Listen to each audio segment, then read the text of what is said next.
This video is going to show you solo Grandmaster Nightfall getting platinum rank on the Birthplace of the Vile, but this time it's going to be a Titan run. So obviously the Adept weapon this week is Hung Jury, so if you want to do it for that, you'll be guaranteed the weapon every time you do it. Obviously it's probably better to farm it in a team as opposed to solo. With this starting section you're going to get 2 overloads. Well, only one spawns, take note, there's only one, see? If you clear any of the adds, or a couple of the adds, you'll get a second overload while the first one's still alive, so don't do ad clear. First thing you want to do is clear out the first overload. So we'll get a nade down, we'll get controlled demolition to proc on the champ and stuff. You can use your machine gun ammo if you want. I'm just going to keep stunning. We're using the Exotic Bow, the Monarque. We're using a unstoppable hand cannon. Any hand cannon that you want to use, it does not matter. Just whatever hand cannon.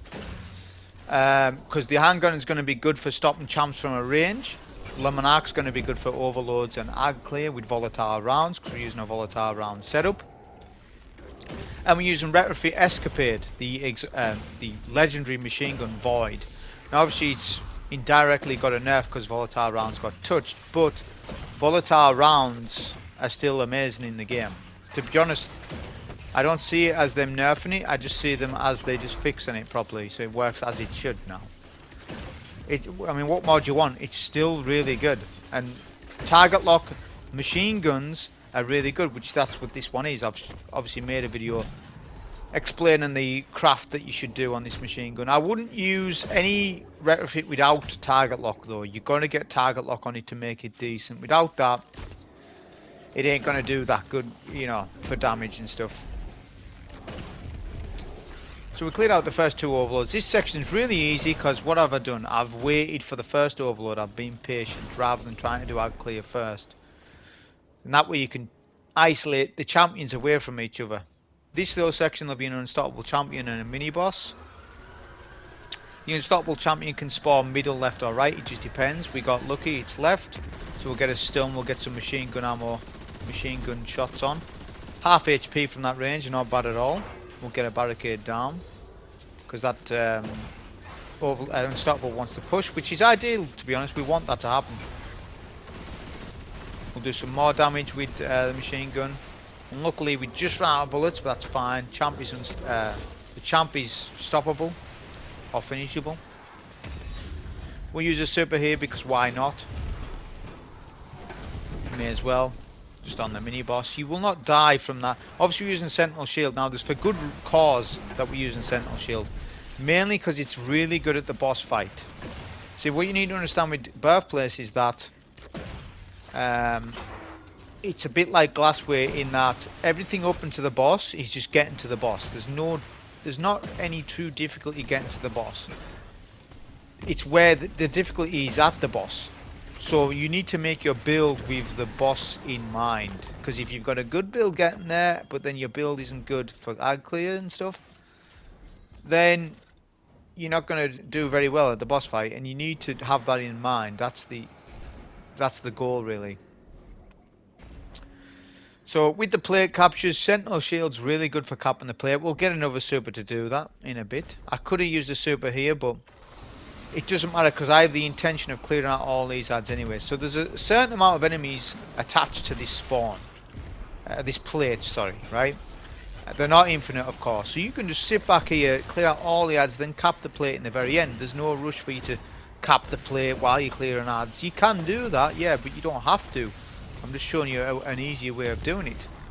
So we're just going to keep spamming our abilities. Obviously we're using the Heart of Inmost Light on Sentinel. Aspects were Bastion, controlled demolition. Bastion's going to give you the demolition, the overshield on the barricade. Controlled demolition is going to give you the ag clear. And then Fragments was Echo of Instability, so that's your volatile rounds. That's going to work on both the bow and the machine gun. And then we have Leeching for resilience. It just gives us plus 10 resilience. It just opens up stats. See, what you need to understand with me, on certain builds, if there's a gap to use a fragment for stats, sometimes I do that. Because then it alleviates stats elsewhere. So basically my split is tier 10 resilience, tier 7 recovery, tier 10 discipline. So I've got a really nice split, because recovery is really handy at the boss fight, because I'm going to be doing a bit of rotation. So having a bit of recovery is still decent on the Titan. It's not going to help you up into the boss, but at the boss fight it definitely will. So that's all I'm on about. I've just got a good distribution of stats, and that's mainly your concern with a build. Like, don't worry about too much about builds, because when you stick on an exotic and then combine it with like a fragment or two, you've got to build, right?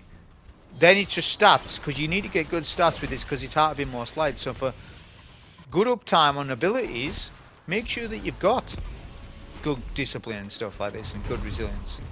The Titan's the actually easiest character now to spec for, with the Hunter being the toughest. Especially now with how resilience works, and the fact that a Titan's going to get more barricades because of that.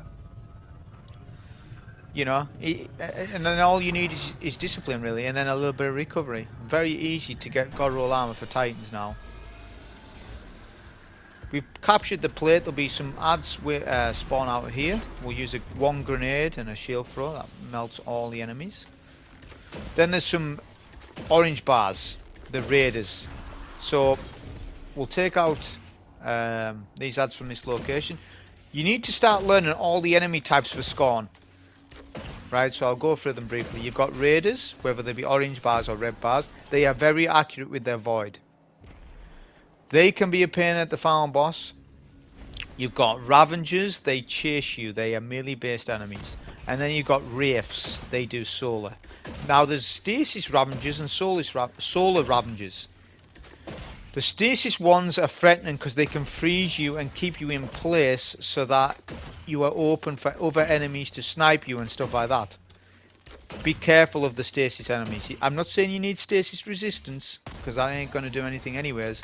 You just need Void Resist and Concussive Dampener. Which I'll talk a bit more about resistance when I get to the boss fight. This little bit here is just, we're taking champs from range. There's no point to push up. There's literally no point. Like, if you do push up, the Overlord's going to make himself immune plus the Unstoppable. So it's going to be a bit of a combat loop there that you're going to have to put up with. Right? Whereas you don't need to do that. Just stop the champ from back here. That's why we've got the hand cannon on. If you want to run blinding nades, you can. But blinding grenades isn't going to be as good on a champ for unstoppable rounds as a hand cannon is. And you don't need weak and clear, and you don't need blinding nades, if I'm being completely honest. Once you learn the boss fight, I mean, you could do it, you know, but you don't have to do it neither.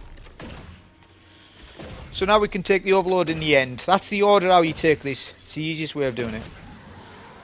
A lot of this is this run with that in mind, the easiest way of getting clear. That's what this is set up for. It's not for the fastest run. It's not for the fastest solo run. It's for how can somebody come on after work and do it easily without having to be stressed by it or have to get a team. Although I would recommend doing it with a team. Even though I do solo content, you got to realise that, yeah, I do solo content, but it's more that there's people that want to solo for challenge. Although I know the challenge isn't as hard as it used to be, but there's people like that. But there's also people that don't like to play with teams because they can't, because of their family. They've got kids and all this stuff, so they haven't got time to get a headset on and start communicating with people, right? Stuff like that. So that's why people like to solo still. So there's more to just the challenge of it. There are people out there that just want to solo it because they prefer to play like that. To be honest, when I first started playing Destiny, I didn't like playing in teams, because this was my first proper online type game that I started to play. This Overlord's baited me here.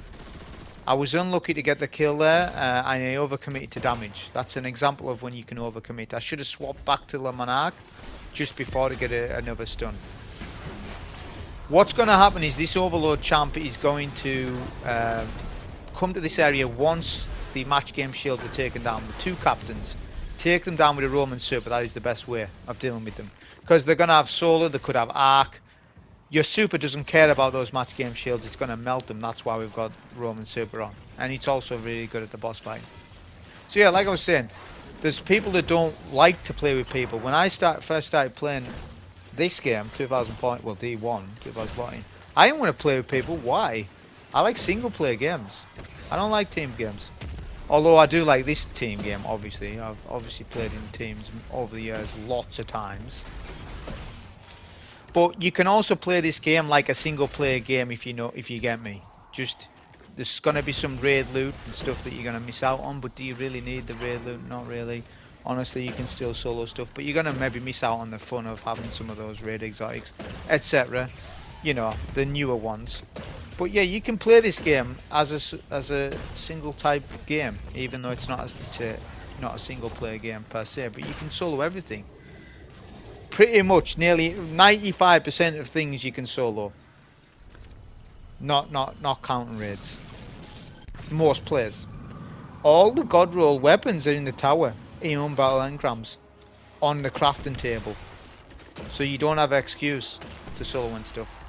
Like, look at all the weapons I'm using. D.F.A, it's a Nightfall weapon. Monarque, it's an exotic world drop. Retrofit Escapade, it's a seasonal weapon. So providing that you're watching this before Nightfall, you have no excuse of getting a retrofit. Plus you can get daily red border weapons. Yeah, so you should be able to easily get a craft on this. And I recommend that you do craft it. Don't just rush and do a standard roll one. Why? There's no fun in that. Go and get a crafted version. Then solo it. Look at this. This is so lucky. So from one error to one great jump. I don't know. The barricade, what happened is because you lunge forward with the barricade, I've actually nearly fell off map because of it. Just be careful when you stand on that pillar like that, because that obviously would have been a wipe. All screams must be dealt with before overload champ, because the screams are going to explode on you. So make sure that they're all dealt with, all the spawns, because there's 2 different spawns. Look at your radar, because radar's on. It's so helpful that radar's on. The reason why radar is on is this. So we've got 2 modifiers fighting each other. One, there's a GM modifier that says no radar is allowed. But then there's another mod called Chaff. Enhance radar but take increased damage from melee or something. Right? So you're given back a radar which is unintentional. I think it is, that you're not meant to have it. But use it in this because the radar is so helpful, especially at the boss fight. So use your radar. Your radar should be your primary focus. Your actual gameplay should be the background sort of screen for you when you're at the boss fight, when you're doing some map rotation and stuff. I'll talk about that when I get to it. So I didn't get my stun there, kind of messed up, but back up. Don't let the unstoppables hit you too much like that. So we're going to deal with this section a little bit slow. You can just deal with it from here. The unstoppables won't push. The raiders will initially. So take out the initial raiders. And then we're just going to take out the unstoppables from a range.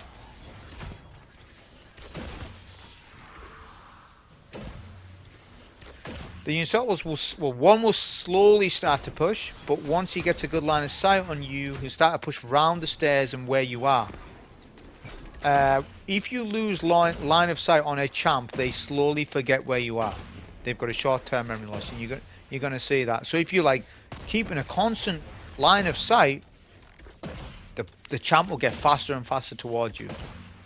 So right there, look, he's zooming around that corner, but I've lost line of sight, so the champ's going to look at me but slowly walk back. You'll see this right here. You would never see this stuff in teams because everything gets melted in teams. That's why you should start playing solo. It'll help you learn the AI in this game. You will never learn AI in this game if all you do is farm. If you only just farm in a team, you never get to know the true nature of all the enemy races and all their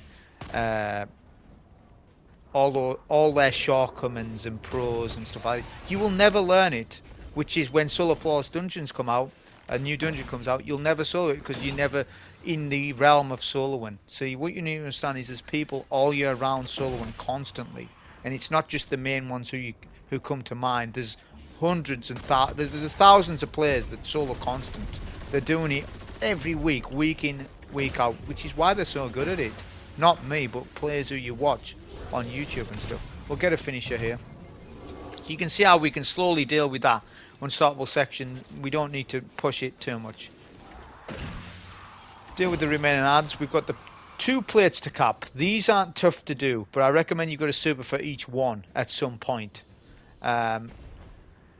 Obviously, there's not an infinite amount of wave of enemies, but I recommend try and clear out the adds before like, don't kill every wave. You really don't need to do that. Right, try and stand your ground a little bit, but once it starts getting too many screams and the ultra spawns, the Void Captain, you need to use super. Defend the plate, use Sentinel Shield. Let the captain come on the plate, so you're capturing the plate whilst killing him, you're multitasking, and then just defend the plate. So you're getting super resistance. So let's call it super armor for the purpose of this. You get super armor while you are in a Roman super, which stacks with tier 10 resilience and all resistance mods. This is one unique perk that one-shot supers like Thunder Crash do not have in the same way that a Roman super does. So all subclasses have one, right? Obviously on Tether you wouldn't use the what's it called? The Void Roman one. It's terrible, but Titan's got a good couple of Roman supers, hasn't it? When you do that in a GM and stuff, you can survive. You might not otherwise survive, but if you pop a super, you can tank so much more. So there's a lot of utility out of having Roman supers in GMs, because it allows you to skip adds, it allows you to survive encounters that you wouldn't do, it allows you to kill VIP targets easier, stuff like that. So you've got super armor basically. What's better, that or bubble? You do not need bubble.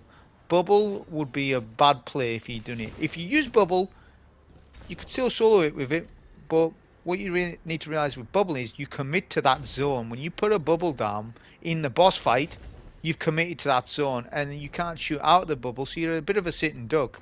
If an unstoppable champ comes in the bubble, that's fine, you can get the stun, but it's a little awkward, isn't it? Whereas Roman Super, this Sentinel Shield, it can clear adds, it can do boss damage, it can help us survive from being killed, it can kill Overload champions. The only way of doing that though is that you need Void Overload Grenade on. You must have it on, because think about it, when you pop a Roman Super, how the hell are you going to stun a champion with a Monarque? You're not, it's impossible. So that's where the Void Overload Grenade comes in, because you can actually throw a grenade while you're in your super, right? So people on about killing champs with abilities in Nightfall, we're doing it right now, right here. We've got Void Overload Grenades on, so like I say, you can stun, pop a Roman super, and you'll see that where we do kill the overloads at the boss. And that's critical, because when you get to those phases where it's overloading lots of enemies, that's what I would consider a critical time to not die, right? Popping a super, being able to consistently kill an overload is invaluable in this. Now in Void Walker, obviously if I was on a Warlock, Nova Bomb would be really good, but you could do it with Nova Warp as well, but Nova Bomb would melt the champ, to be fair. But the same idea exists, is that you would still get that super armor that I'm talking about, that you wouldn't get from Nova Bomb and stuff like that. We're trying to cap this plate. We're not being too aggressive, to be honest. I'm checking my radar, seeing where the screebs are left and right. I need to get a reload, but there's some screebs. Exploded. So it's not clear cut capturing these plates. You can't continually just stand on that plate. Well, you can, but I wouldn't recommend it. Just capture it a bit at a time. That's the 2 plates done. My ammo's healthy enough. I'm not going to go back and look for ammo, although I reckon there is some. But it means I have to kill all those enemies, so I'm not bothered. I'm trying to get a stun here. Got a stun. I get a nade down and try and get volatile rounds. If we've got volatile rounds, we're trying to clear out as many adds as possible. The Wraith gets a little too close there. Don't let Wraiths get close, because they've got a good lunge distance, and because of that because of that modifier, Chaff, they do increase melee damage, plus you're on GM minus 25. Add teleports here, was what is. So see the Void Grenade. The Void Grenades from Lurkers are very dangerous. Time to manipulate the champ a little bit round corners, get a stun first. What I'm doing here is testing the machine gun. So I'm testing right now, just there on that one, to see if I was in danger at the boss fight, could I one cycle a champ, an unstoppable, with the machine gun? The answer is yes, I can. I've just done it. I've just done a mini test there. So I wasted ammo there, but I've found out some really key information, because if it was 2 phases, then I would have to imagine how that would be a little bit different for when I'm fighting the Unstoppable at the boss. Because like I say, everything that I'm doing now is just getting to the boss. There's not a problem to get to the boss. It's easy enough. This room, there's 4 stasis ravages in total. Count them up, 4. If you kill 3, always be aware that there's a 4th. Because if you get frozen by them and you're trying to deal with the Overload, if you're in plain sight of the Overload has a potential to one-shot, even though the Overload shouldn't one-shot if you have Void Resist plus tier 10 Resilience. The answer is that Void Snipers in this are bugged. There's always a chance to be one-shot by them. I know because it's happened. Whether you're minus 25, minus 40, it doesn't matter. They're bugged. So if a Stasis Ravager behind you comes up and you didn't realise, you get frozen, the Sniper's going to finish you off fast. So count up your Stasis Ravagers in this section. Don't deal with the Overload until you've done that, right? The coast is clear, we're fine now, so we're going to get a stun on this Overload. It's a Sniper, like I was saying, so you need a head glitch behind these stairs. Pop a barricade, use your grenade. You can use a machine gun if you want, but you really don't need to. The machine guns, it is useful up to 44 meters, because I actually tested that, but the champ's getting melted anyways, because we've got all the mods. We've got counter charge, high energy fires, stuff like this. We've got a little bit of a well build on, a little bit, with Well of Tenacity. So when we do pick up a well, we get resistance, which stacks with T10 resilience. When I pick up a well, I'm just going to get a base amount of ability energy. Bump to grenade energy, just a little bump. So I've got no proper firepower build or something, but he couldn't fit it in. You must understand, there's only 5 mod slots, so you can't have everything. You've got to remember that. People, when they come into these solos, they have the best intentions. I'm going to run this build. I'm going to run Amkar's spine. I'm going to do this. I'm going to do that. But when they start doing it, oh right, this isn't as effective as I thought. So it's like you've got to think of it as a tick box exercise. This now, what I would recommend when you clear all ads, make sure you push up and kill the overloads from here. Pretty straightforward when you kill them up here. So yeah, it's a tick box exercise. So the first thing would be, is the loadout enough to survive at the boss fight? If the answer is no to that question, then forget about the build. Yeah? How much risk is there to the build? Well, it's quite risky. Arx Rider might die. But if I'm skilled enough, I'll do it. But if you're not skilled with Arx Rider, you'll probably die. So then you need to look at, right, should I not just run Invis on Hunter? So these are all the questions that you need to ask yourself. It's like, oh, but I want to use, you know, Grand Overture in this. Well, do you? Grand Overture is amazing, but it isn't taking advantage of Void of Burn. So there's all these things you think about. And this loadout ticks all the boxes. Exceptional for overloads. I can clear overloads with a super, so I have 2 options. I've got all the ad clear with volatile rounds. I've got all the survivability with Bastion. This is like literally the best setup that you could run for Birthplace, in my opinion. One other alteration you could make is run Unstoppable Grenade Launcher with blinding grenades. Blinding grenades are invaluable, so if you want to do that, you can. The only thing with that is you need to push up and kill unstoppables when you've got an unstoppable GL, because you're going to be shooting an unstoppable from range. Like, look at this. An unstoppable GL isn't doing what that hand cannon just did. So the reason why I do this is because the unstoppables can teleport. Now, there's 2 points of reference in this. So there's the 2 towers. There's one right next to me, and then there's one down the ramp. The one right next to me is the range drop off for the champs. They will start to shoot their arc at you when you get to there. The set of pillars at the bottom of the ramp is where they actually start to storm you. They will actually push. So to avoid all of that, just don't bother with that. All you need to do is take the champs from a range like this. There's 2 VIP targets. Once you kill one, the other one won't push. Will hide for ages. So like I say, yeah, just deal with the unstoppables from here. Use a bit of the Monarque. I know the machine gun isn't very useful here, and Taipan would be more useful.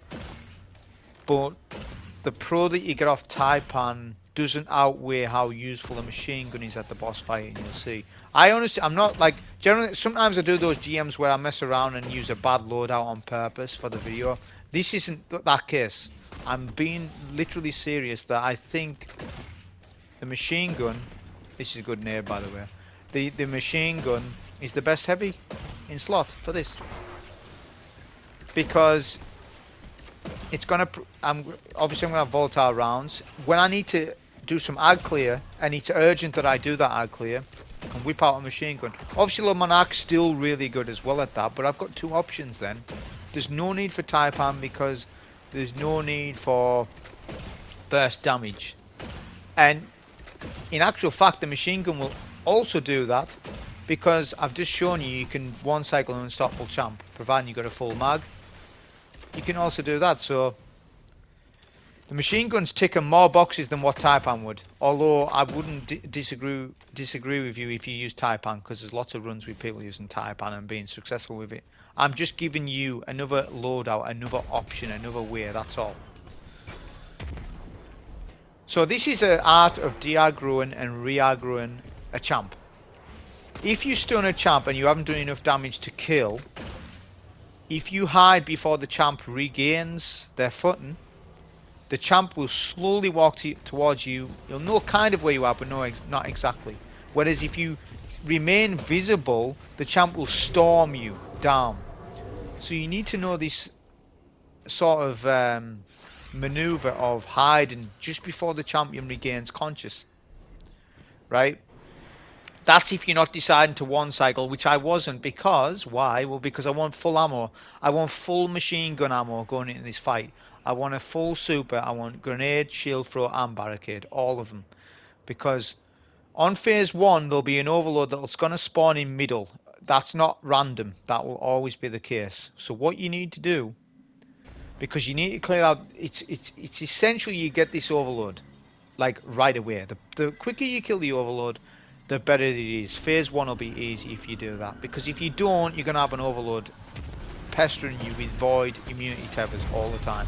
So we'll get a grenade, all the void detonators are going to do damage, we'll pop super, and your goal is to get a finisher kill, because if you spend too long, the champ's going to regenerate. So your goal is grenade, spam your super until champ's finishable.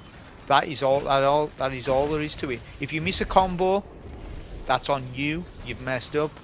It means you're going to have to improvise on your run and kill the overload at a later time, which is going to make your run far more difficult. So just do what I'm saying. There's no randomness to it. You will definitely kill that overload. You just need to get your timing down with it.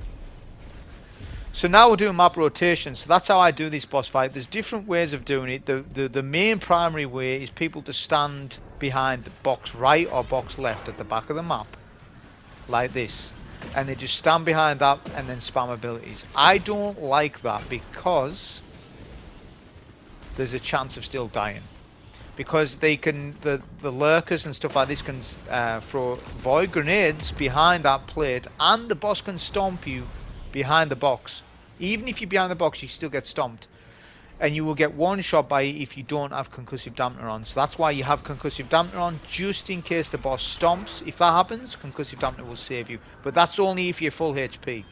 If you're already weakened, you're probably going to die from the stomp. And it depends on where you're going to stand. Like how close you are to the stomp, sorry, should I say. So yeah, we're just doing map rotation. We're just going to keep going round and round.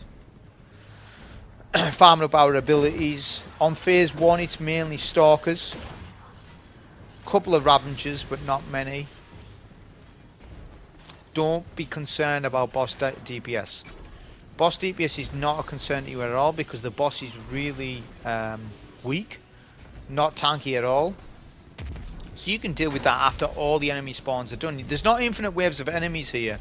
This is meant to be, when they brought Birthplace, it was meant to replace Hollow Layer, basically. If anyone remembers Hollow Layer, there was lots of waves of enemies. It's the same, it's meant to give off the same feeling as that. In my opinion, it's actually a worse version of Hollow Layer. I actually prefer Hollow Layer to this one. I don't mind this one, but the boss fight was so much better on Hollow Layer. compared to this one. Just the boss was always immune, that was the only thing. But the ad waves were fantastic. Whereas on this one, they sort of trickle out in waves. There is a lot of enemies, don't get me wrong, but it's a little different. And the room's far too small for it to be kind of exciting. But you can see, you can sort of just keep rotating around. And the only thing that can really harm you are the stalkers, because they do range, and the boss. But providing you do map rotation like I'm doing, you'll never be in a massive threat. Also, when you do map rotation, don't be on the inner side where the stairs are. Be on the hug the wall. Hug the outer walls, because the boss never goes there. I've actually judged the boss's pattern. He only ever stands middle-ish on the middle platforms, and he never goes past the boxes. So you see these box things, whatever they are with the fossils in it, he never goes closer to the wall than that. Which means you will not get stomped when you do map rotation if you hug the wall, like this, and hug the cover and stuff like that. And keep an eye on your HP. That's why recovery is actually really handy for this. I've got tier 7, which was enough. Because tier 3, phase 2 and 3 are more difficult than phase 1. Phase 1's over now, we just need to do boss damage, that's all we need to do. So, shoot the boss's tethers.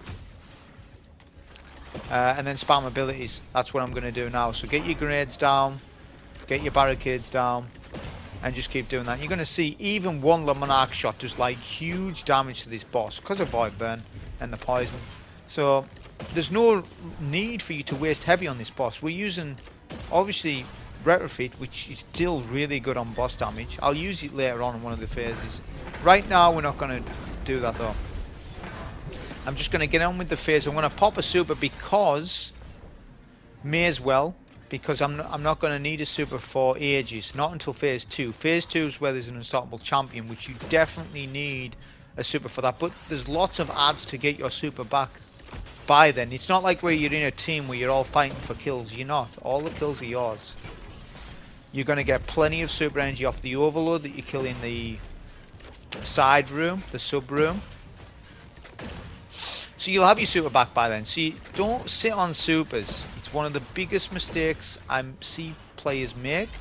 They'll sit on a super and then they'll use it until the absolute last moment. Like a lot of LFG players you'll play with, you'll know that. They're sitting on a hammers. They've been sitting on a hammers 8 minutes, still haven't used it. Then they use it, but they could have used 2 in that time. See what I'm saying? Make sure you're getting your supers out. The only time where you wouldn't use a super is right before a critical moment, i.e. the start of a phase. That's the only rule with it. So any other times you feel as though you're pressured by ads, you've dealt with your champion already, pop a super. Don't be frightened to do it. We've got Ash's assets on, so you're going to get plenty of super energy, plus the super mechanic that they reworked, what, over a year ago, where when you shoot a target, a VIP or an ultra, you get more super energy. That's even more true if you've got a rapid fire frame gun on, like the Retrofit, which I could have done now, but like I say, I'm saving on ammo on purpose because phase 2 and 3 are going to be more difficult. So why melt the boss on phase 1 to waste ammo to have less ammo on phase 2 and 3? This doesn't matter. What I'm doing right now doesn't matter. Anyone can do this. Behind a pillar, spam abilities. What not everybody can do is survive and map rotate. And if you've got more machine gun, there's an increased chance of you surviving and then using it, you know, sometimes when you need to. Don't get me wrong, use the Monarque as well because it one-shots all miners. You'll get volatile rounds. It's going to do huge ad clear, but it's also nice just to whip out a machine gun and do mass ad clear that way as well. So it's more of a support style weapon. I'm using it in a very similar capacity to what I did for Inside Terminus. It's as a support style heavy weapon because DPS isn't a concern.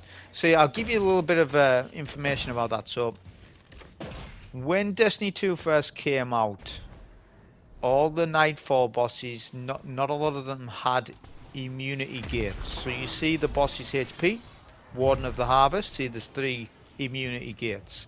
This is now commonplace in Destiny where they don't want us melting and solo one phasing or team phasing Nightfall bosses. which is a bad thing because the art of solo one phasing has gone. It's gone a long time ago. I used to love it, but now that's gone. So DPS doesn't matter anymore.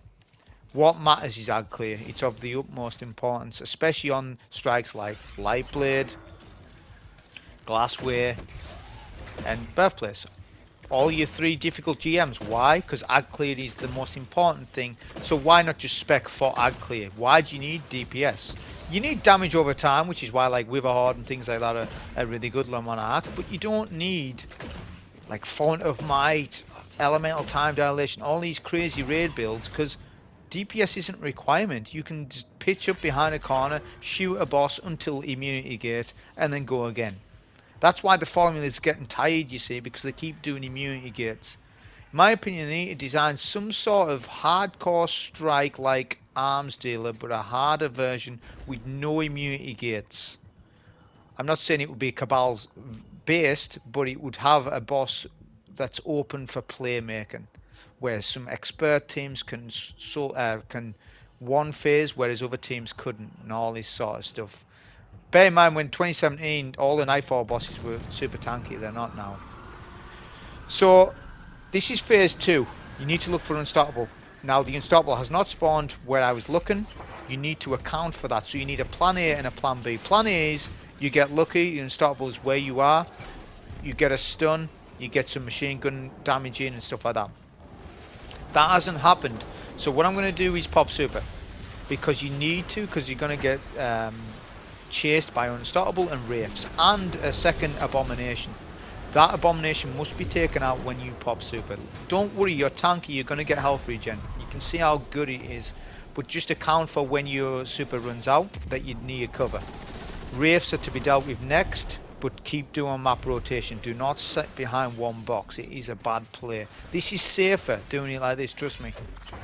Get a barricade down. We're waiting for our next opportunity. We get a stun. Boss puts up a tether though, which is bad. But we got half HP almost. Like, imagine if that wasn't a tether, we would be melting there. So we were unlucky. But again, adapt to unlucky situations. That's what this is all about. So then we'll rotate round.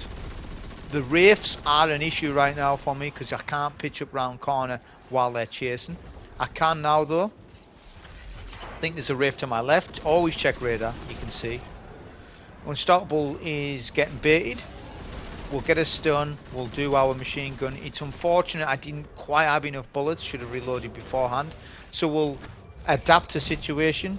Let the Unstoppable come round the box to then stun in cover as opposed to in the open field. Because if you do that, if you finish a champ while the boss is there, like in the open area, you're going to get killed.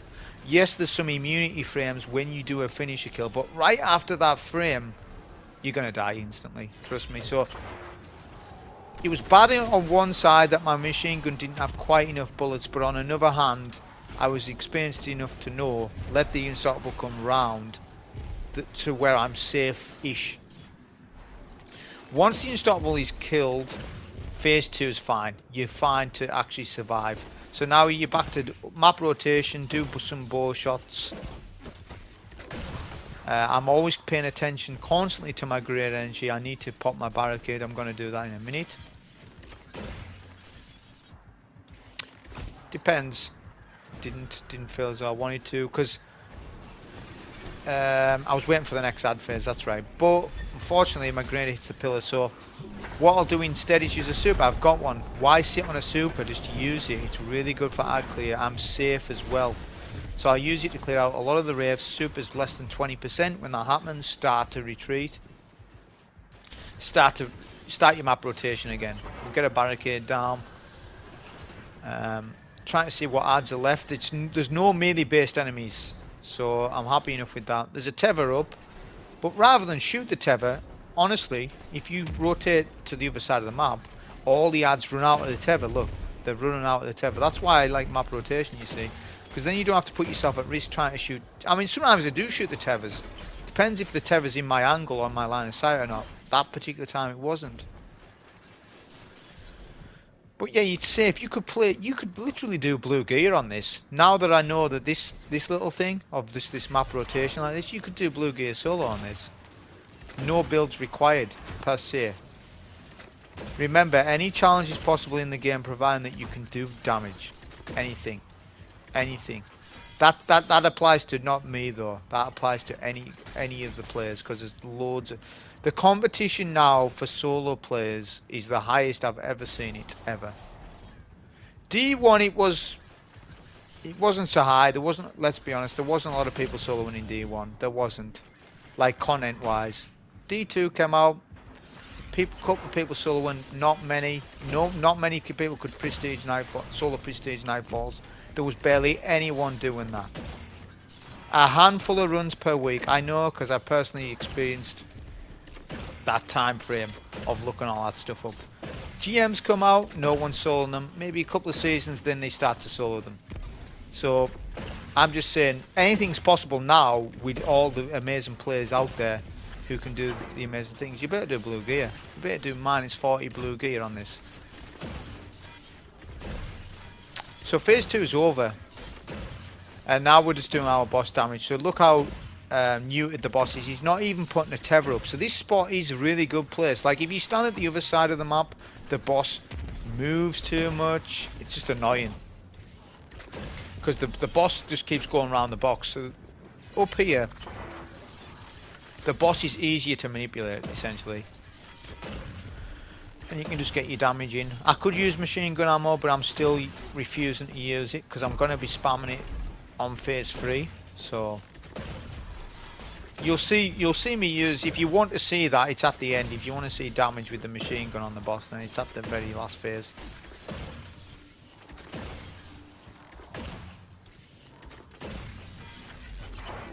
Just keep popping our abilities. Sometimes your grenade will get shot by the boss. This is key. This is something that's true when you're playing higher endgame stuff.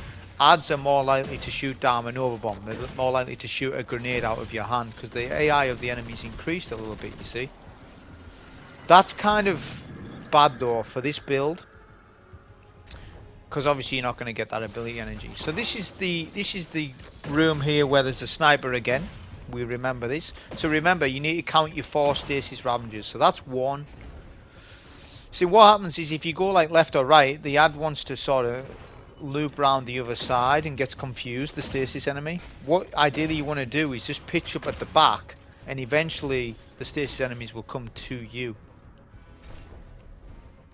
So this is 2. The reason why is the same reason I said before, because if you get frozen while trying to stun an overload, you might get frozen without the Ravenger, without you being aware of that stasis enemy. You then can get sniped by the overload. So that's 3. So there's 1 more stasis enemy, and I'm not sure where that Ravenger is. And you'll see what ends up happening, which can happen to people, because we all know the teleport bug that ends up happening. Which, it's a good job I played so passive right now. That's why I'm actually not pushing up, because I'm waiting for the stasis enemy. Because if this happens, what's about to happen to me in a minute, if that happened to me when I'm dealing with the overload and rushed it, I would be dead. The run would be over, because I wasn't patient with the stasis enemies. This is a good opportunity to fill back up on ammo for phase 3. Make sure, as I say, you've got full machine gun ammo as much as possible. Look at the radar. So did you see that? If you notice, just before that, if you slow it down, you'll see that there was no red on my radar, and then all of a sudden the red was right on top of me on the radar. So the ad is teleported on top, so you've got to be aware of that. And they are dangerous if they freeze you. So now it's just the overload. Everything's dealt with. So it's just strafing on the stairs.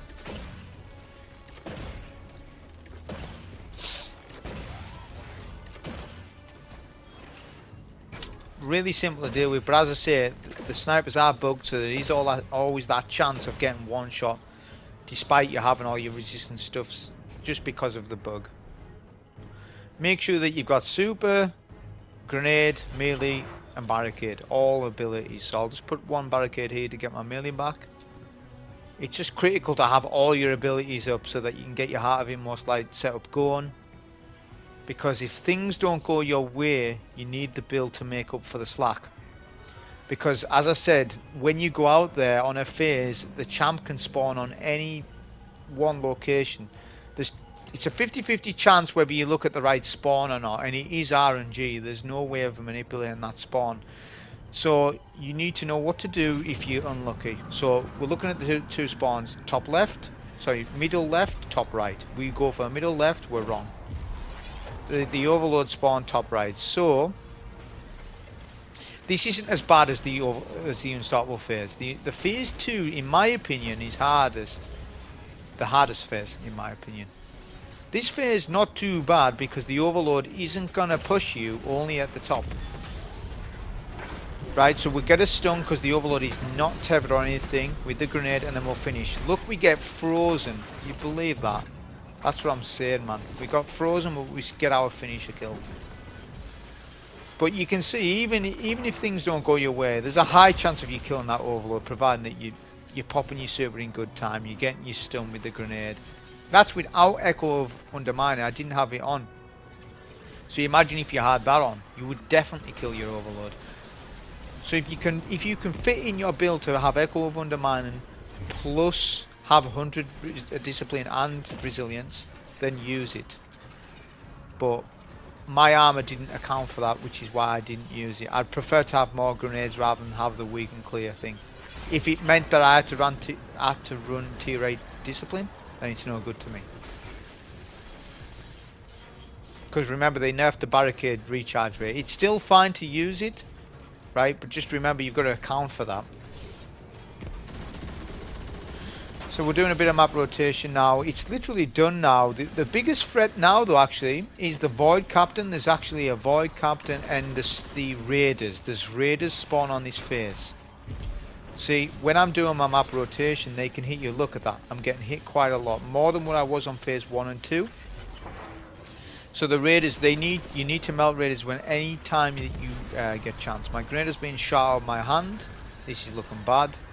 Because I'm not going to get my barricade for when I want it. So map rotate.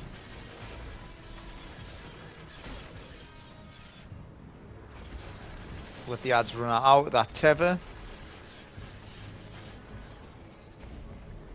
Like I say, you can pitch up behind a box if you want to do that. It's a high risk, high reward in my opinion though. And one little error, like your grenade getting shot out of your hand, your strategy will slowly deteriorate and you might die. And it could be just something simple like that, which is why I don't like it. So like I say, I prefer to map rotate in this.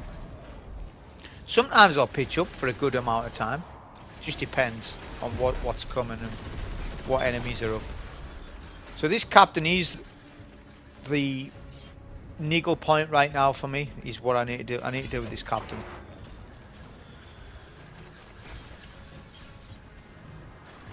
There's another ad wave over middle right. I haven't got a grenade for that. That's fine though. We'll get a grenade in middle now. Then we'll turn around quickly, see if we can melt any of these ads. We're close to a super as well, so I would have started to deal with the captain there, but he's tethered. So what I was thinking at this time is, let's just keep doing the phases of enemies, and I'm going to get my super, and then we'll just super the captain. It turned out to be that was the last phase, so it worked out alright. There doesn't seem to be that many enemy waves. On the final phase, there wasn't as much, didn't feel to be the case. Remember, I've got ashes to assets on, so I'll try and get some grenade kills. That's really what I'm waiting on, to be honest. I'm 85%. Pop another barricade. There's some melee based enemies and a raider that I want taken out. I need to get a reload as well on this machine gun. I will in a minute.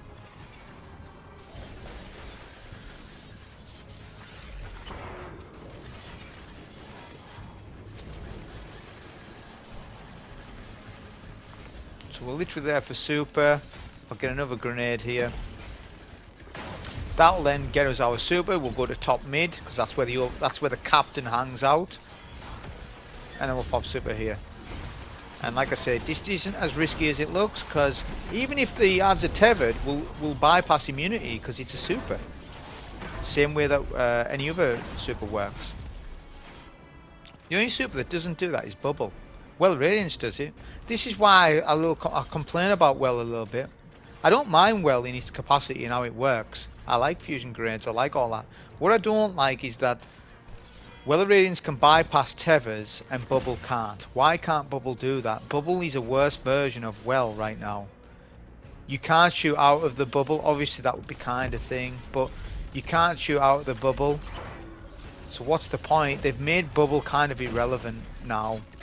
What I think they need to do is up Bubble to 40% or 30% and make it a higher buff than Well, because it always was. So it used to be 35% for Bubble, 25 for Well. That balanced it properly for me. But now with it being the same buff, what's the point? A Well is always better than a Bubble because you can shoot in the Well. Bubble, you can strafe shoot out of it, yeah, but it's just not as good. So that's why, you know, Bubble's got its uses, maybe sword play, but not much for gunplay. We'll show off the retrofit because it's the end. There's no more phases of damage. Obviously tongue jury up, so you'll guaranteed even one run, you're guaranteed, providing you get platinum, to get an adept weapon. But that was a solo GM on this on a Titan. I hope you enjoy. Thank you.